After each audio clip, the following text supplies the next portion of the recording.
Bienvenue dans Wait and See, ton journal dédié aux rumeurs de transfert, et on s'intéresse tout de suite à une spéciale Union Saint-Gilloise aujourd'hui. Et oui, 3 histoires exclusives, inédites comme d'habitude, comptées cette fois-ci sur le club bruxellois. Et on s'intéresse d'abord à Koki Machida, le défenseur de l'Union Saint-Gilloise attire, notamment en Première Ligue où le club de Nottingham Forest et Crystal Palace se tirent un petit peu la bourre pour savoir qui ira chercher le japonais d'ici l'été. Intérêt donc de Première Ligue confirmé avec un joueur qui pourrait ou en tout cas devrait quitter le club d'ores et déjà lors du mercato estival. Il a reçu son bon de sortie, il ne sera donc pas retenu, mais attention, le défenseur central gaucher obtient et joue dans une position très attendue et très rare, très demandée sur le marché. C'est ce pourquoi l'Union Saint-Gilloise ne sera pas tendre avec les prétendants. Il réclame tout simplement, et c'est tout à fait juste de le réclamer, 10 à 15 millions d'euros, bonus compris, pour Koki Machida. Alors, quelle destination choisira Koki? Que ce soit Nottingham ou alors Crystal Palace, ça, c'est Wait and See.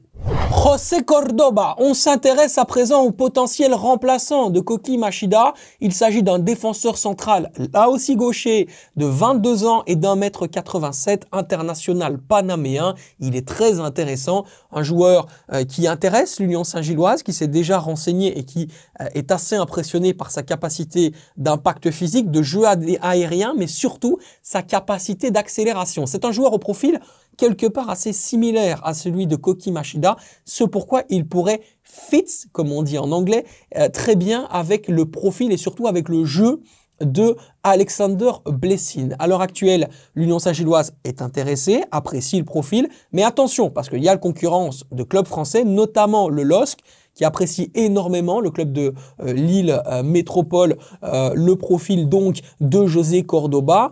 Et ça pourrait se tirer la bourre. C'est pas du tout garanti que l'Union Saint-Gilloise obtienne ce dossier, et donc forcément ils comptent tout simplement sur leur réputation et surtout sur l'exemple Mohamed Amoura, qui pourrait être véritablement, je dirais, l'élément déclencheur qui pourrait donner par exemple envie à José Cordoba de s'inscrire pour la saison prochaine dans l'aventure Union Saint-Gilloise avant de passer le pas et d'aller sauter une étape et d'aller chercher un club des 5 grands championnats européens. Alors, que choisira finalement José Cordoba, l'Union Saint-Gilloise ou d'autres clubs? Ce qui est sûr, c'est qu'il y a bel et bien un intérêt des jaunes et bleus. Alors, wait and see. Cela fait maintenant plusieurs mois que les recruteurs se bousculent au portillon pour lui. Mohamed Amoura, où jouera-t-il la saison prochaine? Ce qu'on peut vous dire, c'est qu'à l'heure actuelle, il n'y a pas d'offre concrète sur la table de l'Union Saint-Gilloise. Ceci dit, côté joueur, on a des discussions et on en a énormément. On peut même nous dire, et c'est ce qu'on nous dit dans l'entourage du joueur, c'est que c'est abusé. Voilà, pour reprendre entre parenthèses ce qu'on nous dit, il y a de l'intérêt du côté du RB Leipzig, il y a de l'intérêt du côté en Allemagne également de l'Eintracht Francfort.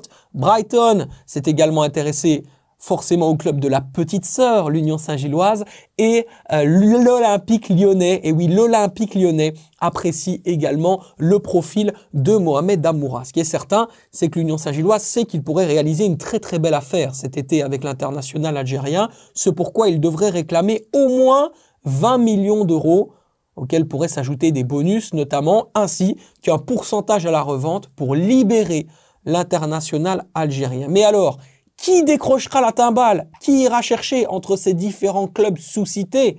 Brighton, Lyon, l'Eintracht Francfort, le RB Leipzig.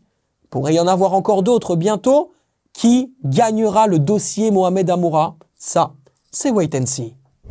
Merci à vous de nous avoir suivis dans Wait and See. Comme d'habitude, n'hésitez pas, tac le like, c'est important. On va liker la chaîne. Et puis surtout, évidemment, les questions. N'hésitez pas, quand il y a la moindre question, vous la posez en commentaire. Je me fais un plaisir d'y répondre. Et puis derrière, comme d'habitude, on se retrouve la semaine prochaine pour d'autres nouvelles, d'autres bruits de transfert et pourquoi pas d'autres exclusivités. Ciao, ciao.